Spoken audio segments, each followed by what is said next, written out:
Selamat pagi Bu Kristi dan teman-teman. Perkenalkan kami dari kelompok 3 atau tim kerucut yang beranggotakan saya Mega Putrina Bagasya, NIM 201134179 dan teman saya Maria Kontansia, NIM 201134149. Selanjutnya Benediktus Dani Satrio, NIM 201134141 dan Aris Prastiawan, NIM 201134021. Selanjutnya akan dilanjutkan oleh Benny. Miskonsepsi. Pada kali ini kita akan membahas tentang materi kerucut pada siswa SD. Nah, di sini kita mewawancarai seorang guru yang bernama Hendrikus 3 SPD dengan NIP 1986 07 13 20 2012 1002. Beliau mengajar di SD YPK Sion Sungguer, Kabupaten Sorong Selatan. Beliau juga mengajar di kelas 6 SD. Lama mengajar beliau yaitu 12 tahun. Hasil wawancara. Bagaimana cara Bapak menyampaikan materi kerucut pada siswa? Membuka wawasan peserta didik dengan mengajukan pertanyaan tentang bentuk dari kerucut menurut pengetahuan peserta didik. 2. Apakah pernah terjadi miskonsepsi ketika Bapak menerangkan materi saat proses pembelajaran? Jika pernah, apa? Ya, sering terjadi. Karena peserta didik cara memahaminya berbeda-beda. Bahkan ada yang tidak memahami sama sekali. Siswa tidak bisa membedakan garis pelukis dengan rusuk kerucut. Siswa mengira garis TA dan TB merupakan rusuk kerucut, sehingga kerucut merupakan bangun ruang dengan 3 rusuk. 3. Bagaimana cara atau metode Bapak mengatasi miskonsepsi tersebut dan media apa yang digunakan? Menjelaskan kepada peserta didik secara terperinci agar mereka lebih memahami bentuk dari kerucut tersebut dengan media dari kerucut. Contohnya, topi ulang tahun dan lain-lain. 4. Menurut Bapak, apa yang menurut siswa sulit dipahami dari materi kerucut? Karena para peserta didik belum tahu tentang bentuk dan konsep dari bangun ruang kerucut serta model dari kerucut tersebut. Solusi dari kelompok.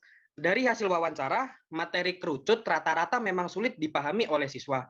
Bahkan ada yang sama sekali tidak memahaminya dan ada juga miskonsepsi mengenai rusuk kerucut. Hal ini disebabkan oleh penjelasan guru mengenai unsur-unsur kerucut yang dominan menggunakan gambar atau 2 dimensi saja. Maka dari itu, kami memiliki solusi yang dapat diberikan kepada siswa agar mereka lebih memahami antara lain. Menjelaskan ulang materi tentang kerucut dengan menggunakan media yang menarik dan konkret seperti video, gambar, permainan, dan alat peraga. Tujuannya supaya anak menjadi lebih mudah mengingat materi kerucut yang diajarkan dan menjelaskan perbedaan istilah-istilah bangun ruang kerucut secara menyeluruh. Anak juga bisa diajarkan untuk membuat jaring-jaring kerucut supaya mengetahui bagian-bagiannya. Selanjutnya akan dilanjutkan oleh teman saya, Aris. Sekarang masuk pada pengertian kerucut. Kerucut merupakan bangun ruang 3 dimensi yang terbentuk dari lingkaran pada sisi alas dan sisi lengkung yang mengelilingi lingkaran tersebut. Kerucut juga sering dikatakan sebagai limas dengan sisi alas berbentuk lingkaran. Limas dengan alas segi N memiliki sisi tegak dengan bentuk segitiga. Tetapi karena alas kerucut memiliki bentuk lingkaran, maka kerucut memiliki sisi tegak yang melengkung. Dan ini beberapa contoh, ada gambar-gambar tentang kerucut. Lanjut. Kemudian masuk pada unsur-unsur kerucut. Yang pertama, alas kerucut, yaitu lingkaran pada bagian bawah kerucut sebagai alas. Kemudian tinggi kerucut, yaitu jarak tegak lurus dari pusat alas sampai titik puncak atas kerucut. Kemudian selimut kerucut, yaitu sisi atau bidang melengkung yang melingkari alas. Apotema atau disebut juga garis pelukis yang garis miring pada sisi selimut kerucut. Kemudian kerucut memiliki 2 sisi. Kerucut memiliki 1 rusuk dan kerucut memiliki 1 titik puncak. Lanjut. Apotema. Panjang garis pelukis atau disebut S biasanya dihitung menggunakan rumus Pythagoras yang berhitung S sama dengan akar dari R kuadrat ditambah T kuadrat. Contohnya yaitu terdapat 1 soal. Diketahui jari-jari sebuah kerucut adalah 5 cm dan tinggi 12 cm. Berapa panjang apotema kerucut tersebut? Jawabannya yaitu diketahui R-nya 5 cm dan T-nya 12 cm. Ditanya S. Penyelesaiannya menggunakan rumus S sama dengan akar dari R kuadrat tambah T kuadrat. R-nya adalah 5, berarti 5 kuadrat ditambah T-nya 12 kuadrat, yaitu sama dengan akar dari 25 ditambah 144. Dan hasilnya akar dari 169, yaitu 13 cm. Jadi, panjang apotema kerucut tersebut adalah 13 cm. Selanjutnya akan dijelaskan oleh Mega. Nah, selanjutnya kita akan membahas tentang pembuktian luas selimut kerucut. Rumusnya adalah Pi dikali R dikali S. Nah, kok bisa ya rumusnya itu? Dari mana asalnya? Teman-teman simak video berikut ya. Halo teman-teman, jadi di sini saya akan membahas tentang pembuktian rumus luas selimut kerucut. Nah, jadi ini adalah bangun kerucut yang memiliki bagian titik puncak yang dilambangkan dengan P, apotema atau garis pelukis yang dilambangkan dengan S, dan juga jari-jari yang dilambangkan dengan huruf R. Selanjutnya, apabila kerucut dibuka, maka akan membentuk jaring-jaring kerucut seperti ini. Alas kerucut berbentuk lingkaran. Rumus keliling lingkaran yaitu 2πr. Selanjutnya, di bagian selimut kerucut, untuk bagian bawahnya memiliki panjang seperti keliling lingkaran yaitu 2πr. Karena selimut kerucut menyelimuti bagian alas yaitu lingkaran, jadi panjangnya otomatis sama seperti keliling lingkaran. Oke, kita berpindah ke gambar berikut. Selimut kerucut merupakan bagian dari lingkaran. Maka, jika digambarkan akan berbentuk seperti ini. Ini adalah juring APB yang memiliki sudut P dan memiliki panjang busur 2πr. Selanjutnya, untuk mencari rumus luas selimut kerucut menggunakan perbandingan sudut dengan keliling. Jadi, kita menggunakan rumus P per 360 derajat sama dengan panjang busur AB per keliling lingkaran. Mengapa 360? Karena ini merupakan sudut satu lingkaran penuh. Lalu, mengapa P sebanding dengan AB? Karena daerah yang dibentuk oleh sudut P adalah panjang busur AB. Sedangkan sudut 360 derajat merupakan satu lingkaran penuh, sehingga menggunakan keliling lingkaran. Lanjut, P per 360 derajat sama dengan panjang busur AB adalah 2 kali Pi dikali R per keliling lingkaran adalah 2 dikali Pi dikali R. Namun karena R-nya itu S, jadi kita gunakan S. Jadi 2 dikali Pi dikali S. Lalu kita sederhanakan. Jadi hasilnya P per 360 sama dengan R per S. Ini adalah persamaan 1. Nah, untuk mencari persamaan selanjutnya, kita gunakan perbandingan sudut dan luas. Jadi, P per 360 derajat sama dengan luas selimut per luas lingkaran. Jadi pada persamaan sebelumnya kan sudah diketahui bahwa P per 360 derajat itu R per S. Jadi kita gunakan P per 360 derajat itu R per S sama dengan luas selimut per luas lingkaran, yaitu Pi R kuadrat. Lalu Mengapa P sebanding dengan luas selimut? Karena luas selimut merupakan luas juring AB. Nah, APB. Nah, juring APB itu letak sudutnya berada di P, sehingga P sebanding dengan luas selimut. Lanjut, R per S sama dengan luas selimut per luas lingkaran, kan Pi dikali R kuadrat, sedangkan R-nya itu adalah S, berarti Pi dikali S dikali S. Lalu selanjutnya R per S sama dengan R per S dikali Pi dikali S dikali S sama dengan luas selimut.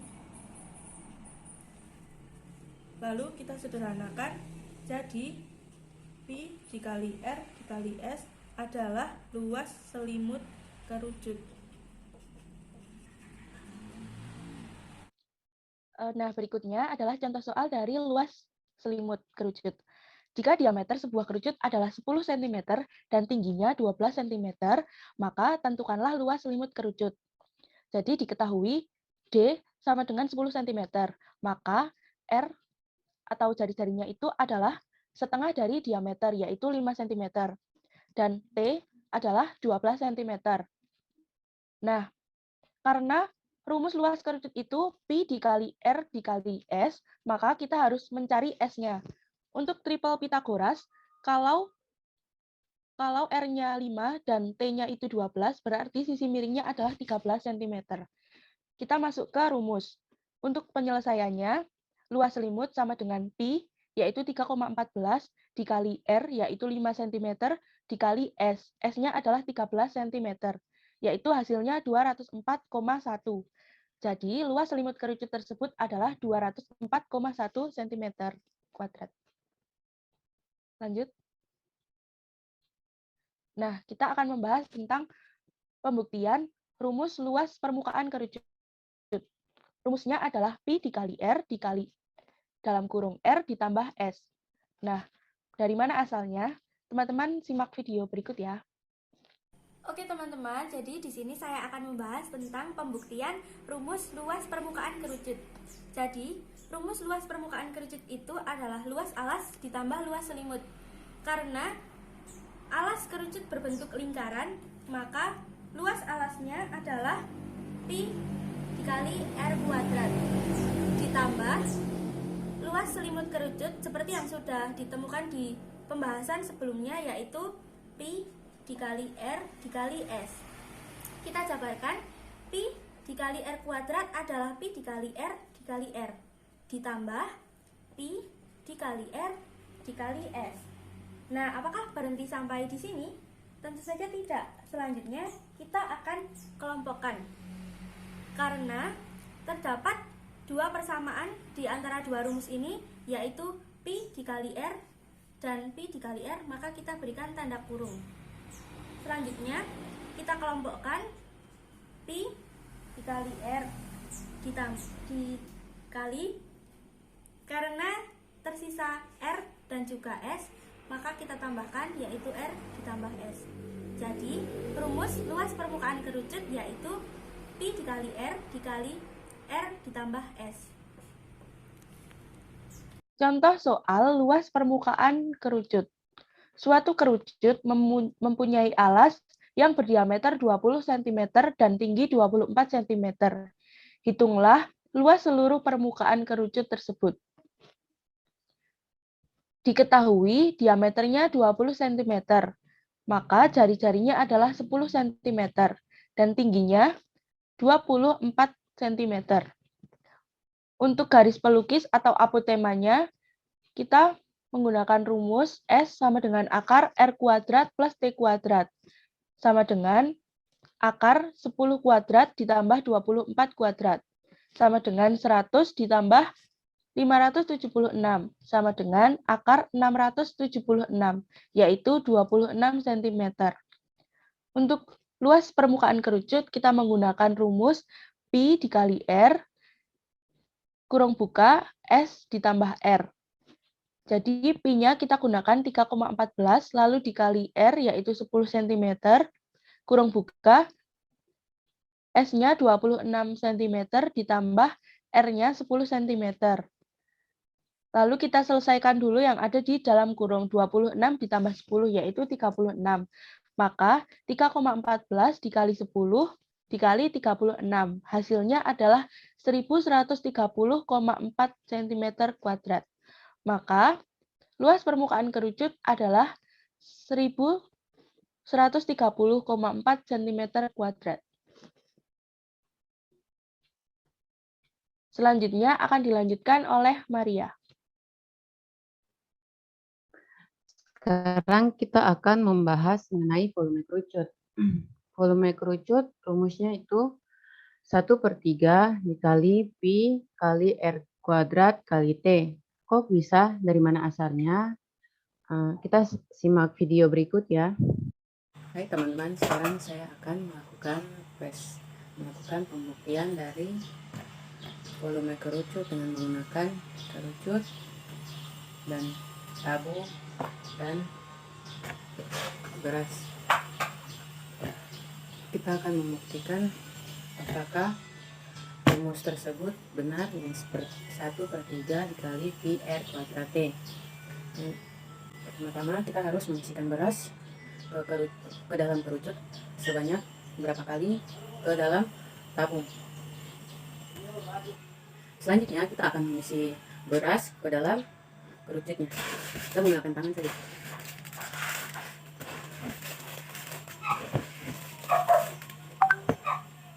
Oke. Ternyata belum full ya, teman-teman.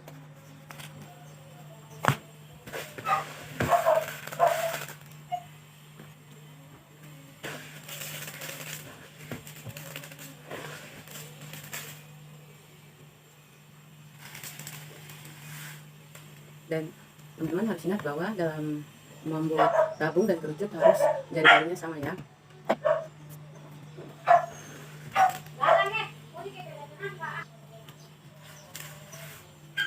Oke. Ternyata benar ya teman-teman bahwa volume kerucut adalah 1/3 pi R kuadrat. Oke. Video yang telah kita buat, maka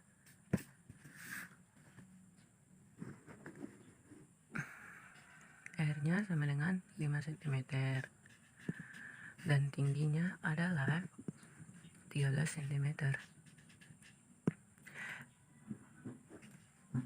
Teman-teman harus ingat bahwa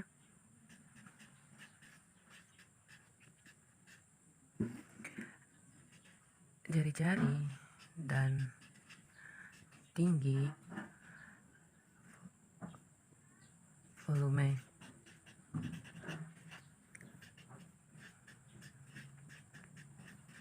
tabung dan kerucut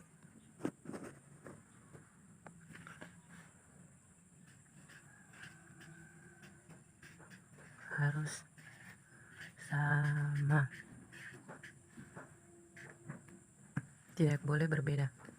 Akan menghitung volume tabung dengan rumus pi R kuadrat kali T sama dengan 2/7 dikali 5 dikali 5 dikali 13 cm. Sekarang ini jadi hasilnya 275 cm kubik. Selanjutnya kita akan menghitung volume kerucutnya. Volume kerucut sama dengan 1/3 pi R kuadrat kali T sama dengan 1/3 dikali 22/7. Pi-nya ini dari 22/7 dikali 5 dikali 5 dikali 13 sama dengan kayak tadi 11. Hasilnya 1/3 dikali 275.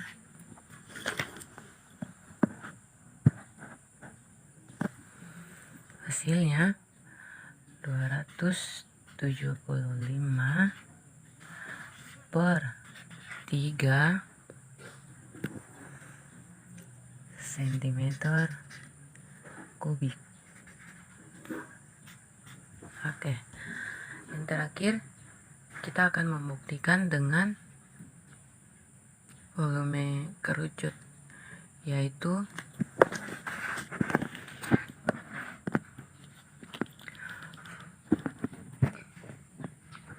volume kerucut sama dengan 1/3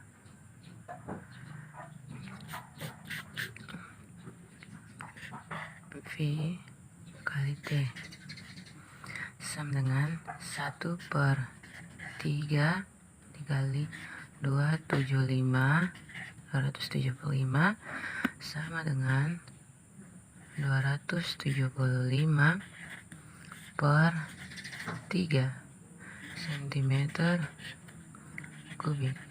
Berarti hasilnya 275/3 cm3 sama dengan 275/3 cm3. Jadi rumus atau pembuktian dari volume kerucut dengan rumus volume kerucut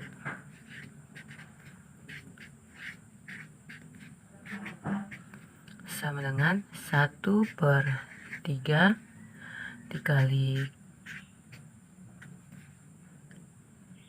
pi r kuadrat T adalah benar.